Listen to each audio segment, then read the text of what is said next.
a lot of space right now in my lab, or hey, yeah, I do. Why don't you come on for a semester unpaid and really see what it's about, and then maybe we can talk about a more part-time or paid position after the fact. So sometimes they'll be unpaid, sometimes they'll be paid. It just really depends.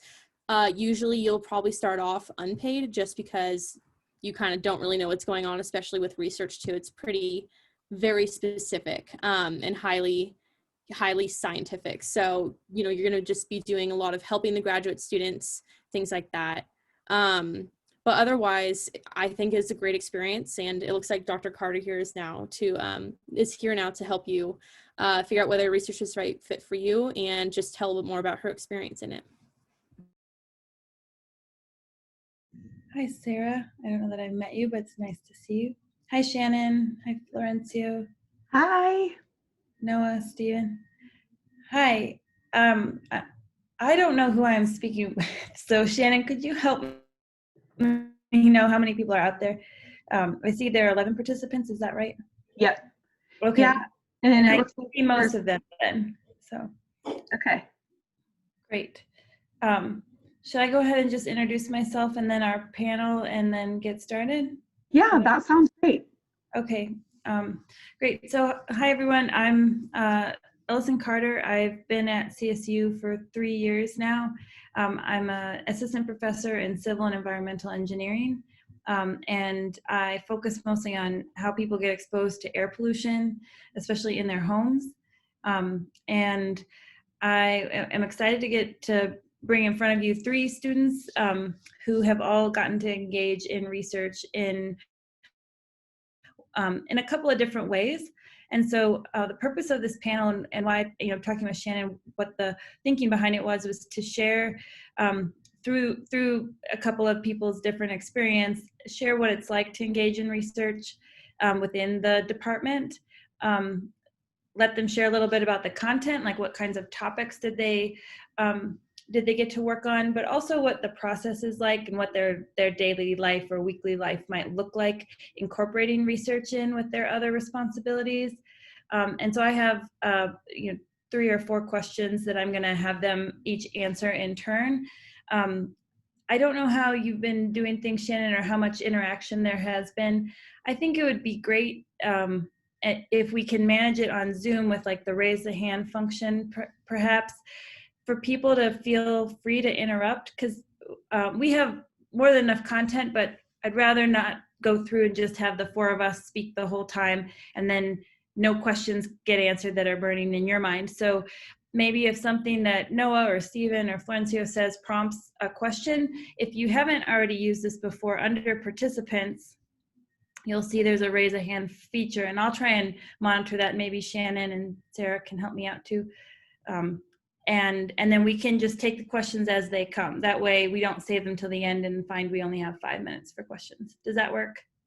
Yes, and definitely in chat too. Oh yeah, right. Yep, and I'll keep an eye on the chat for you. Okay, yes, same, thank you. Especially if you feel the raise a hand function is nice for people. I don't like interrupting on Zoom. It makes me uncomfortable. So that's a nice feature, and chatting a question is too. So without further ado, I would like to introduce you to Stephen, Noah, and Florencio, who I've gotten to know them as students in my classes, and Florencio's worked in my lab. And so what I'm gonna have the 3 of them do first is spend just a minute or 2 introducing themselves, and just as a refresher for the 3 of you, just kind of say where you're at in your program, and maybe where you're from originally or most recently, and where you're headed and how research fit into your trajectory, or if it did, if it was on the side, however you engage with research. So who would like to go first? I guess I can. Okay. My name's Stephen Agenbrod. I was an Army brat, so my parents were military, so I'm kind of from all over. I'm an environmental engineer. I'm in my senior year, so we get to work on our senior design projects, which is very exciting. I'm more into like water remediation and kind of hydraulics, like piping systems, kind of along that line. But I actually did a air quality research undergraduate position with I'm blanking on his name now. No, what was his name again? It was through like a company that was working through CSU called Ajax Analytics, but I was really interested in it and trying to get kind of introduce myself into the real world without getting an internship quite yet. Great, thank you, Stephen. Noah, do you want to go ahead next, and then Florencio? Sure. Hi guys, can you hear me all right? All right, cool.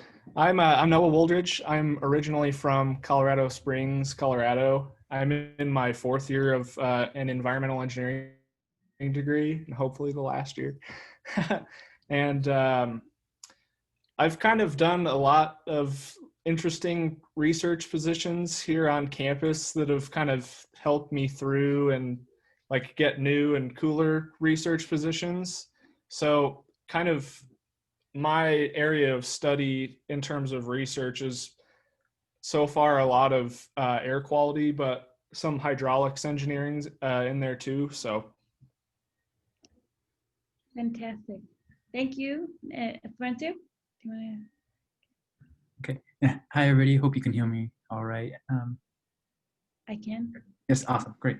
Yeah, so I'm Florencio. I'm a 3rd year environmental engineering student. I'm originally from a small town in southern Colorado called Trinidad. I work under Dr. Carter I've been working with her for, I think, through almost 3 years now, since my freshman year. I got this position from one of the programs that we have in the College of Engineering, like Sarah had mentioned, which is the Scott Undergraduate Research Experience, which for those that don't know, it's kind of like I like to call it like a research kind of dating site where you kind of put your interests and they match you with the professor that's looking for a student with similar interests. So the areas that I work under are specifically air quality, like Dr. Carter had mentioned. She works with the physical and built environments, environmental stressors, and yeah. Great, thank you, Florencio. So for our panelists, I might adapt some of our questions as we go, because I really would like for us to hear from the people that are listening in, maybe first, before we launch into a few more questions about what you did. So Shannon, I don't see you anymore, but oh yeah, there you are. Do we have time, and is there a small enough number of people that we could hear like from the listeners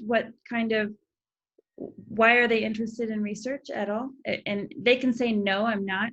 I was going to listen in to find out why I should be. And that's a fair answer. I think it would help the 4 of us talk in a way that's a bit more relevant to the listeners rather than just, talking on one end of the virtual space. Is that okay?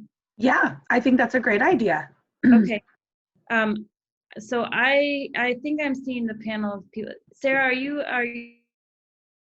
a facilitator? Or are you participating as you're a facilitator, right? Yeah, I'm a tech support, so okay, I'll just be great. here. Then I think I'm just going to call them the names I see, and I'm going to ask them to say, you don't have to put yourself on video if you're uncomfortable, but I just want to hear real briefly why you might be interested in research, what you were hoping to get out of this panel, or if you're sort of like, I'm not interested, but I'm listening for this reason. So Grant Glover is the first name I see. Would you mind sharing? I just want to learn more. Okay. Fair enough. That's fair enough.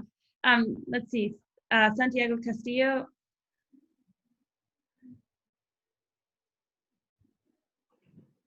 Are you able to hear me? If you're speaking, you're still on mute, I believe. All right, I'm going to make a guess he may not be there. I'll move on to the next name I see, which is Jenna.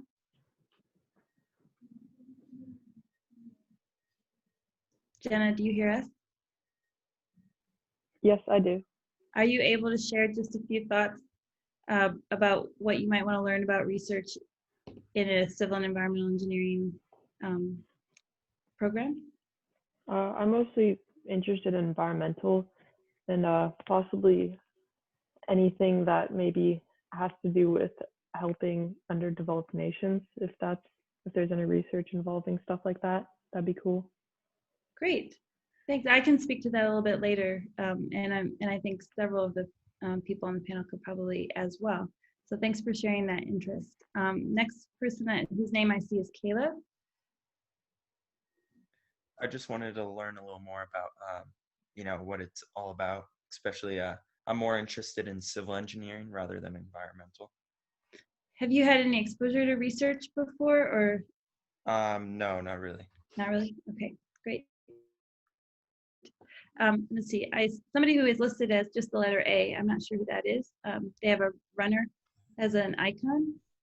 Hi, I'm going to talk fast before my internet cuts out again. Sure. But I'm interested in environmental engineering mainly, and I was interested to see what research there was beyond like the water treatment research, because that's a lot of what I've heard so far, but I'm just interested in hearing all the other things involved in environmental research. Great. No, thank you for sharing. That's great, because I think this panel hopefully will provide a little bit, it sounds like Noah has a breadth of experience. He might be able to comment a bit and compare and contrast. And Florencio and Stephen have also worked outside of water resources, water quality. Is there anyone that I'm missing before I go back to our panelists? I don't think so. Okay, great. Well then, how about we kind of start with that question from, or at least interest, I'll say, and maybe I'll pitch it to you first, Noah, that can you comment a bit on your exposure to different kinds of research in the department? And I can fill in some gaps too, and after Stephen and Florencio have a chance to follow up with you. So. Yeah, like I said previously, I kind of have a little bit of hydraulics engineering experience through the Engineering Research Center, and then through the atmospheric chemistry department, some more air quality centric research. And there's like areas of study for like a lot of different kinds of research, so don't feel like you should be pigeonholed into like one specific area. So if you're not seeing anything that's interesting you, it could always help like reaching out to a faculty member if they need any help with other kinds of research. So in terms of kind of the water stuff I did, there's at the Engineering Research Center, there's a big hydraulics laboratory. We kind of did some performance testing for various structures that kind of interact with water. So lots of dams and kind of spillway design, and lots of soil erosion, like textiles. So the prevention of soil erosion using like various like industry textiles. So if you're more interested in the air quality stuff, Dr. Carter is an excellent person to talk to. I actually, through her class last year, got an interesting research position through Ajax Analytics that had to do with kind of emissions sampling and research with some upstream and midstream oil and gas operations in Weld County. So very, very interesting stuff there in that regard. So.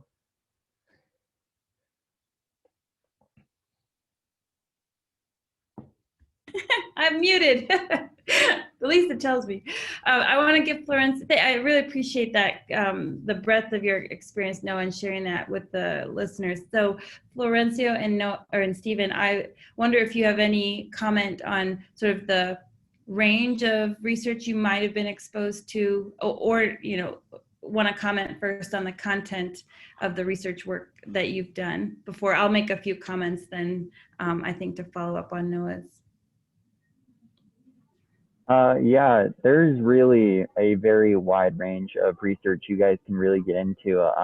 Some of the professors here, that's kind of all they do is research. So if you're really interested in all the other types, you can even go on like the Civil and Environmental Engineering website and look into the professors, and you can see what they're researching. Like I think my advisor, Aditi Bastar, she's doing like watershed research. So really, like, you can really dive in and see what you enjoy, and definitely do some of your own research. That way you can be more informed about how they're kind of doing theirs. I think that's great advice. Florencia, is there anything you'd like to add? Yeah, I second that. And there's a wide array of research going on in the Department of Civil and Environmental Engineering. I remember when we were doing a poster fair for that first semester of the research, and a lot of the professors from the Civil Environmental Engineering would come up to me and ask, you know, I would present my project, and they would be, you can tell that they were very clueless, because they have, you know, they research vast different things in environmental engineering or civil engineering. So it just goes to show you that there's a vast array of research going on, and even with like a specific area, like say air quality. Like for me, I'm doing a sort of indoor environmental quality. Well, Noah had mentioned he was doing more like on oil emission, or like gas and oil emissions. So there's a big array for sure. And I'll just add, you know, even Florencia, working in my lab group, has worked on projects ranging from the built environment and lead exposure from old housing to mobile monitoring with air pollution measurements in a city in Colombia, and now working on a Fort Collins-based project where we're doing indoor environmental quality measurements. So the range within a research group can be quite broad. The range within a department is even broader. Something I wanted to comment on, just to speak from my own experience, I got started in research as an undergraduate, and my first 3 positions were measuring petals with a measuring stick, like petals of flowers, how big they were. Another project was in cognitive science, and I was really a subject where I had my head with like all these little electrodes, and I would look at images, and then I get to analyze my own data. It was for method development. And then a third research group I was in, I was growing a certain type of old fern and collecting their spores and counting them under a microscope. I don't do anything like that right now. And the point of that story is to say, like, as an undergraduate, you have a really amazing opportunity to do really whatever strikes your interest and gives you an opportunity to get a window into what the research experience can be like. No one will ever hold you to that in your resume the way they might expect that your skills at PhD level, for instance, would be indicative of an area that you might go into. That PhDs are still not that constraining, but they are more so than what your undergraduate research experience is. So that's one thing that I wanted to say is, don't shy away from something that seems interesting, but you're afraid you'd be committed to in the future. You won't. A counterweight to that, though, is that I strongly encourage you to demonstrate follow through. So even if you learn in the first month, you know, I don't like doing this kind of work. If you've committed to a certain amount of time with that professor, push yourself through the discomfort to follow through, because they will write a letter about how you committed to what you were doing and you did high quality work the whole way through. And it's okay to then have, if you committed to a year and you think I'm not going to make it past 3 months, then it's okay to have a conversation with them and say, you know, I think I've learned that I'd like to go a different direction. Can you help me figure out how to do that? I would be more than happy to do that. I don't take it personally if somebody doesn't like the work that I'm doing, and nor do many, you know, the faculty in our department, and they shouldn't. And if they do, there are people you can speak to about that. If you had if you ended up having a bad experience, which I don't think you would. Our department is, I think, full of professors like myself who would not take it personally if you said, this is not of interest to me anymore. Can you help me figure out how to migrate over to something else? So I guess I want to say, like, try out a lot of things, but your work ethic and the quality and caliber of your work can speak volumes. So sometimes sticking with things a little bit longer than you feel like is interesting to you can have a longer term value. So that's, I think, 2 things I wanted to say. I'm ready to go ahead and shift to sort of a new topic, which is like, how does research integrate into your work-life balance equation? But I want to pause and see if there are any questions sort of before we move into that topic. I'm looking at the chat and the raising hands. I don't see anything, but want to give people maybe a few more seconds if they're interested in asking a question. Okay. If you do have a question, I also want to say, so in terms of panel discussion participation, I'm sure you've all participated in ones before, but if you have a question for a specific panelist, it's totally within bounds to say, this question is really for Florencio. So as you're, listening, if that comes to mind, it doesn't have to be broad. What I'd like to ask our panelists next is to share with listeners a little bit about what it looks like, maybe day to day, week to week, to integrate research into your workload. It is additional to schoolwork, additional to jobs that you're holding to earn money to pay for school and housing. It's additional to your social engagement and other volunteering work and activities that you might be involved in. So I do think it's important to reflect on how this fits in, and I would expect, since all of you are relatively far along, it's maybe fit in different ways. So as you answer the question, maybe think about, it worked like this at this time, and then it evolved and it looked like this later. And you can talk about sort of the down and dirty, like were you working overnights, and did it get hard? Because I think those are also worthwhile for people to hear about. So I don't know who wants to go first, but that's the context for the next. Noah, I see you nodding. All right, thank you. I think this is like a really multifaceted like kind of question, and I think it's kind of like really important in terms of also being a student, that like we kind of like break that down. So like just given the breadth of stuff that I've done, it's really changed how I've like interacted with my like peers in terms of my social life, and kind of like how I've handled my scholastic workload over the last couple of years. And to me, I think in essence, it really just depends on what you're interested in doing, who you want to do research for, and what that area of study is, and how much time that you personally are going to commit to helping someone with their research. So kind of earlier in my college endeavors, when I was working in the hydraulics engineering laboratory, I found it, just because it was obviously a job through the university, they're going to be a lot more flexible with your schedule, just because they know that you're a student. Like the time commitment was still there. I still had about 20 hours of work per week over about 2 semesters to help out with that research in that laboratory. But any time off you need to take to study for exams or for finals, they're going to be very flexible on. But full disclosure, I'll say, if you do stick around to help faculty with research, especially over the summer, expect a pretty decent time commitment. There was some research projects we were working on in the laboratory down there that we actually had to put in overtime over the summer for. So it might be an extreme case, but there were some weeks over the summer where 50-hour work weeks working in the lab weren't unheard of. Granted, you do get compensated time and a half through the university usually, but I think it really depends on what you're doing, and kind of like some seasonal variations of like when certain aspects of the research are being conducted.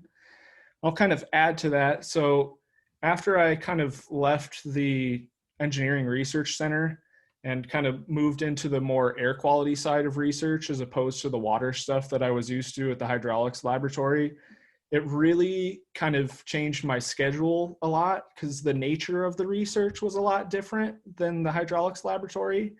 So like with the whole Weld County oil and gas operations, it was just a lot of driving. So not difficult work, and it wasn't overly like hard or time consuming, but just a lot of like site visits and kind of some like interdepartment scheduling of like who needed to be on site at any particular times and stuff like that. But I think as a student that also wants to get into research, in the case of you guys that are interested, it takes you coming to the realization of deciding on what amount of time is appropriate for you to commit to someone's research. Because ultimately you're a student first and you're a researcher second. So you obviously have to prioritize your success as a student first. So like, I guess like they always say, just make sure you don't bite off more than you can chew is what I'll add to that. I think that was really good input. No, I appreciate that. Stephen or Florencio, what would you like to add or share from your own experience? I think Noah kind of hit on the nail, but one thing I would say is like the time you put in can really vary on its usefulness. You know, like Noah was saying, you can spend a lot of time on these projects, but if you go in like just going through the pages, not really actually like putting your brain to work, doing the research well, you're not going to get anything out of it, and the research project as a whole is not going to get anything out of it as well. So it's definitely engaging work, but it is not difficult, like strenuous, hard work, I would say. I would say that for me, it's fairly, it varies a lot. I think when I initially started, Dr. Carter would sort of give me like a task, and sure limited you to 10 hours per week. So it was up to me to figure out what worked best with my schedule. And so like I had like a weekly task, and basically sort of within that schedule, I would set like blocks out to do the specific work. And sometimes, like Stephen had mentioned, you get a lot of good work done. But sometimes it's not because you encounter problems or you encounter issues or something like that. Or for me specifically, like my code wasn't working and I just could not crack it. So it really depends. Right now, it's even more varied just because we have to work with scheduling participants in the around Fort Collins, so we're sort of waiting on them. But again, we're students first, so if like there's a participant that wants us to schedule a home visit at this time, but I have an exam coming up, we'll let the professor know that, or the team know that I can't make it because I have this exam, I want to study for it, et cetera, and they cooperate with you. They know that your degree comes first, and research is second. Yeah, and I want to follow up on that because I think Florencio can attest to this, and probably Stephen and Noah's, although you didn't work in my lab, you were students in my class. Start from the assumption that a professor does want to know what your constraints are. I think I have said this often with Florencio and other, especially undergraduates in my lab. It's not uncommon for a professor to have an estimate in their head of how long something should take, even after accounting for things like, well, it might take someone a bit longer because they haven't done it as much.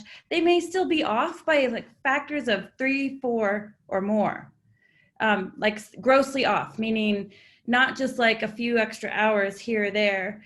They might be thinking this is a week-long task when it's really a month-long task. And as long as you are working hard and can document your work, I think having open and honest communication about, you were hoping to get this result by next week, but that is not going to happen at all for these reasons. One, it helps communicate what the barriers to success are, and sometimes those aren't within your control. Sometimes that's something where a professor may need to provide additional resources or bring another student or another, like a graduate assistant or a postdoc in to assist and help. As in my role, what I'm often looking for is like, what is preventing you from being able to do the work more efficiently, more with higher quality, and in a way that helps you feel engaged? But I can't see what's preventing that from happening. And so what's incumbent on me and expectations I have of myself, and I know other faculty have of themselves, is to create a space where it's safe for you to come forward and say, I'm really trying to meet this deliverable, but it's not working for these reasons. And in an academic environment where most of the purpose of these exercises is training to learn about research, we want to hear what's causing a constraint or what's making it hard to get work done, and we want to be able to help relieve that. So I think it serves two purposes. One, it helps you protect your time so that you really do know, what your week is going to look like and what you're able to do. Like Noah said, in order to know how to not bite off more than you can chew, you have to sort of know how much work different aspects of your life is going to take. But the other thing I think it helps at an early stage in your career is to learn how to communicate what your boundaries are, what your limits are. And as long as you're not trying to abuse or manipulate a system, which we start from the premise that you're not either, then everyone moves forward, more healthfully, mental health included, because there's open communication and there's trust that when you hit a wall, you'll tell me and I can help. And there's trust on your side that if you have something to tell me about, I'm going to be there to back you up and try and support you. So I think that's an added advantage of the research experience. Is I think it's good training ground for your work, whether or not you become a researcher, just communicating on what you can and can't do and what you were able to accomplish, and why or why not you weren't able to reach a certain goal. I think those are important skills. I don't know if Noah or Stephen or Flency, if anything I've said sounds counter to what you have experienced, don't be shy about challenging me on that. I'm not sure if that's how you feel, but Yeah, if anything, I've found that to really be the case in terms of my own experience. And I kind of wanted to mention earlier that there is a lot of opportunity to do university involved research, but don't be afraid to go out of the box and see if there's any like private sector companies that are looking for help, maybe in terms of researching like the functions of their product. So in my case, I am currently doing some private sector research for some diesel automotive companies, just in terms of verifying the emissions compliance of their engine parts. And kind of along that vein, I think that in general, not to like make a big generalization, but you will find kind of a disparity in how you like negotiate your life as a student between university jobs and private jobs. The university is going to be a lot more like cognizant of the fact that you have exams and stuff like that and things you need to study for and big projects and other group work. And maybe a private job won't be so like flexible in letting you have time off to do those things. So kind of be aware of that as well. I think the big factor there is communication, like how Dr. Carter was saying. Just don't be afraid to tell the people that you work for and do research for that you won't be capable of completing a task, and just give them some expectations that you have for your own ability to do those kind of things. So just to add that little note. Yep. Okay. Well, then I think I would like, this isn't a question I prepped any of the panelists for.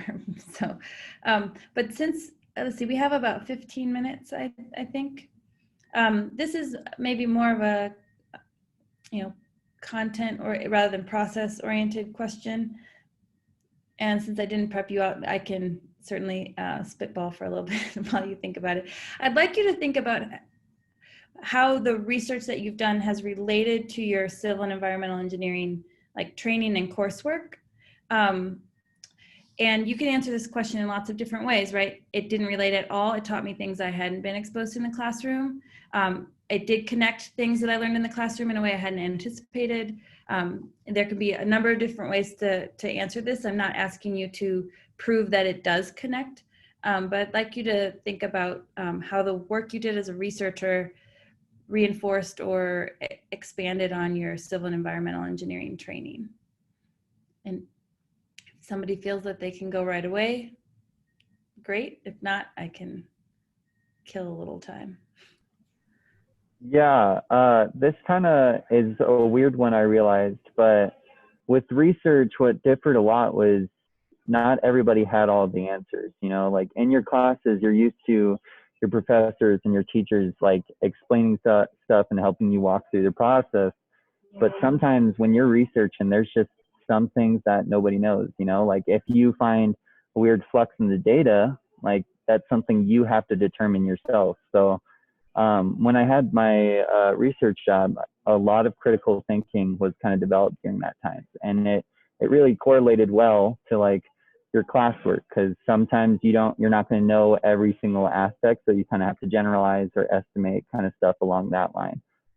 But that was definitely a weird turnaround that I had, was sometimes not anybody knew why this occurred. So I had to kind of figure it out on my own. That's such a good example. Yeah, I didn't anticipate that one. Thank you, Stephen. That's great.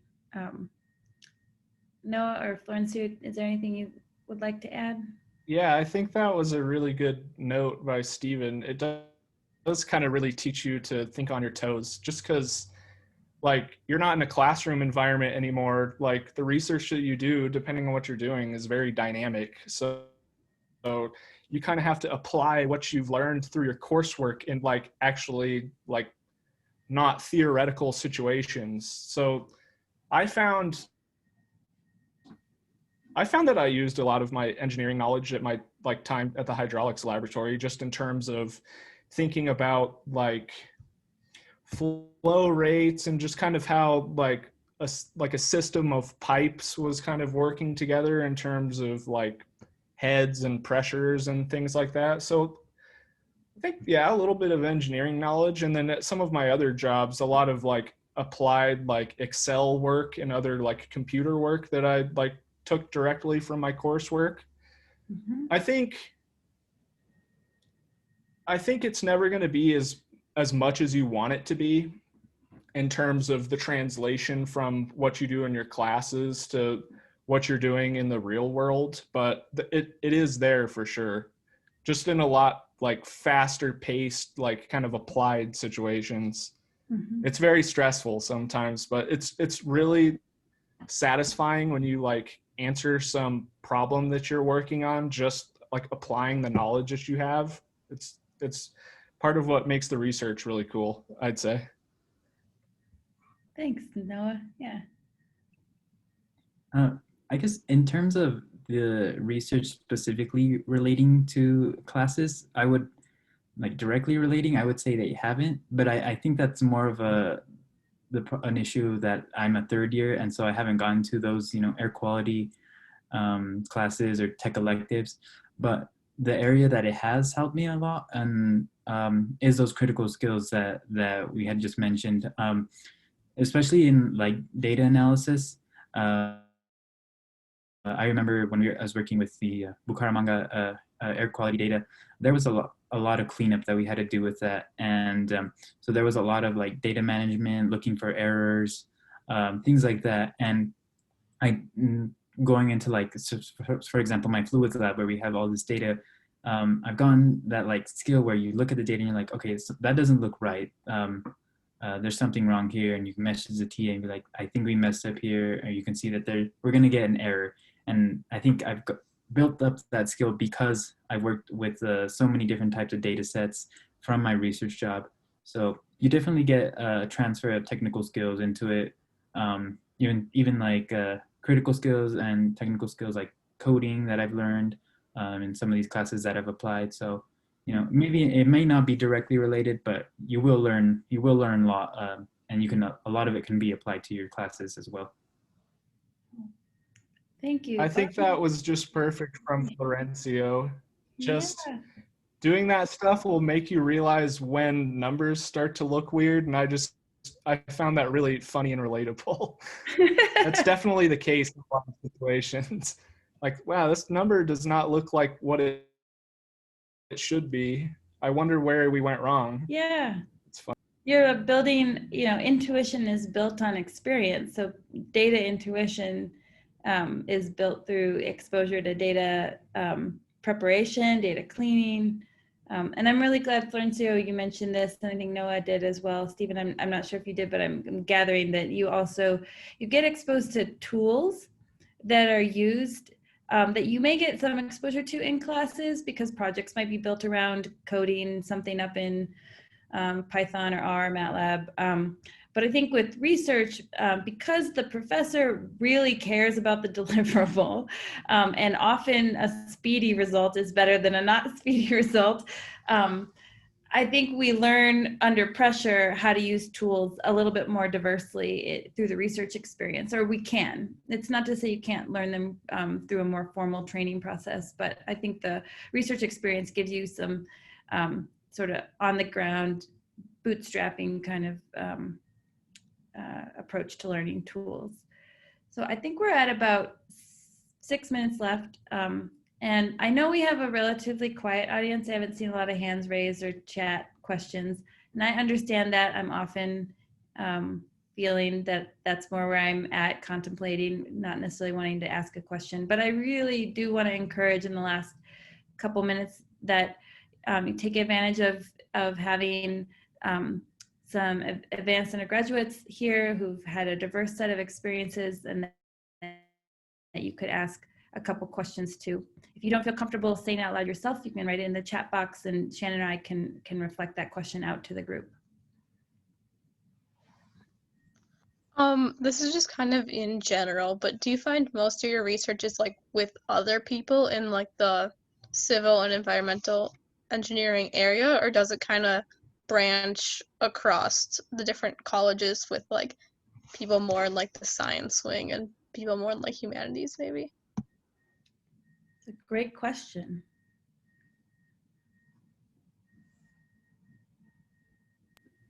I'd say it really depends on what you're interested in. Like if you're more interested in kind of the hardcore STEM stuff, like engineering in particular, a lot of your colleagues are gonna basically be in the same field of study. Like I'd say when I worked at the hydraulics laboratory, it was a lot of civil engineers and environmental engineers too. But it all depends. Like if you want to do kind of something outside the scope of like just hard engineering, you might have get to work with some colleagues that are kind of from some different areas of expertise. So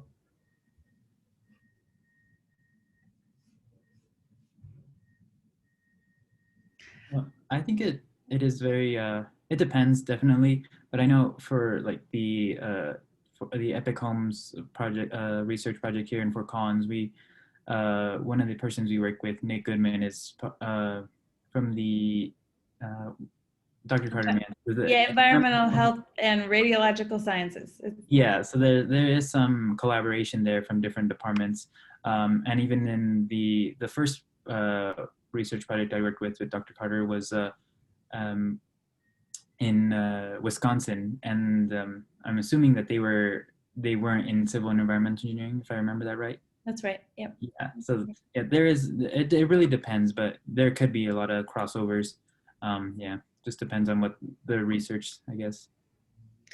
I do want to follow up on that to say that if those are interests that you already have, professors encounter undergraduates with an incredibly diverse range of exposure to ideas, right? So, and I think we are all sensitive to overburdening an undergraduate student with like too many things all at once, or really just too much work. However, we're very receptive to hearing something like for instance, Florencio works on a project that covers, there are people in statistics, atmospheric sciences, epidemiology, and communications, media and journalism, communications. To the extent that he would want to meet with or integrate with those members of the team, we're always eager to make those connections. Sometimes it's just making connections and getting exposure to ideas. It may not be possible to have a project developed that covers all of those, that's also at a scale that an undergraduate student can really take on. But always eager to hear things like, hey, could I join this group meeting so I can just hear what people are talking about? Or are there other ways I could learn about what fields are intersecting with yours? Because in our role, we know lots of different places to help you plug in, even if it's not with our own group.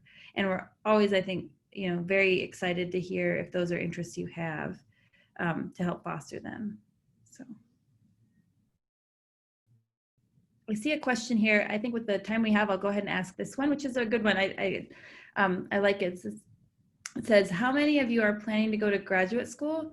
And how has research influenced your future plans? It's a great note to go out on. Thank you, Sarah, for the question.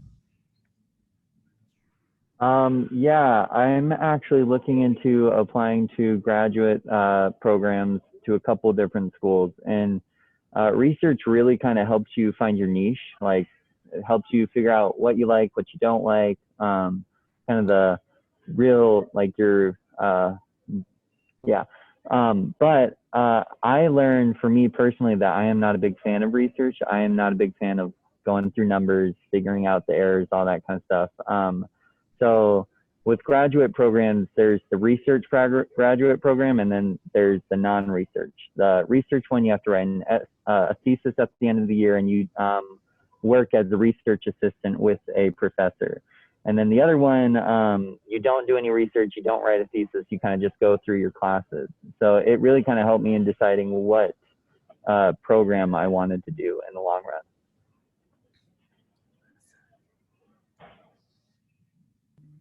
I'll be the contrarian and say that I'm actually not interested in going into a graduate degree. I've just kind of found like that the research opportunities have given me a good opportunity to shape a really solid resume. And kind of at this point, I'm more interested into jumping directly into trying to find a job in the engineering industry. So. Thank you, Noah. Florencio, how about for you? I guess I can kind of take the middle ground because I haven't really decided on that yet. I know a lot of people, from what I've heard, as part of being a member of the Society of Hispanic Engineers, is that those that go into research often look for professors, that professors doing research in their niche or in their interests. So that's, I think, within like this year or next year, definitely I want to like look into the programs that do that and find professors that have that are doing the research in the areas that I like. But as of right now, I haven't fully decided on whether, but for sure research has definitely pushed me towards going to graduate school, but haven't decided yet. Yeah, and I would just want to add to that, it's another advantage to undergraduate research experience is that you can talk about that decision before it's game time and hopefully learn quite a bit about yourself. It sort of pushes you towards that introspective process that I think we all face when we're leaving our program, which is like, where am I headed? And an undergraduate research experience gives you sort of a one-on-one opportunity with a professor to talk about that and get, it's not that that professor will have the answers or ask you the right questions. It's just that you're doing that with an undergraduate advisor, you're doing that with mentors in your personal life, and then you're adding this other conversation to that mixture of inputs, none of which should make you feel like, well, I definitely need to go do this because that's what they told me to do, but rather, okay, well, they said that and they come from this background and they have this perspective, and how does that really synthesize with what's important to me? And that, I think, is not something that anyone can do very quickly. So getting exposure to someone who is interested, like, you know, I can speak for myself, very interested in having those conversations, but never telling you what you should do. I think it's just a helpful place to flesh those ideas out in a safe space. I think we're at time, so I want to be a little over actually. And I know that our panelists probably have to move on. They have busy schedules, but I really want to thank Noah and Stephen and Florencio. There's like a hand clap. I don't know where it is. in Zoom, you can do like a hand clap, but thank you so much. You guys were wonderful. I'm really delighted that you could all join. And thank you for the questions and the attentiveness of the audience, and to Shannon for hosting. I really appreciate you setting this up. So. Yes, thank you. Thank all of you. I think it was great. It was great. And those of you that are here with us, the students, our next session is at 3, and it is with a student panel and student ambassadors, kind of just going over the everyday experience of a civil and environmental engineering student here at CSU. So hopefully you can come to that also. But again, thank you guys for all being here, and it was a great presentation. Yep. Take care. Bye. Good to see you. Bye-bye. Stay safe. Bye.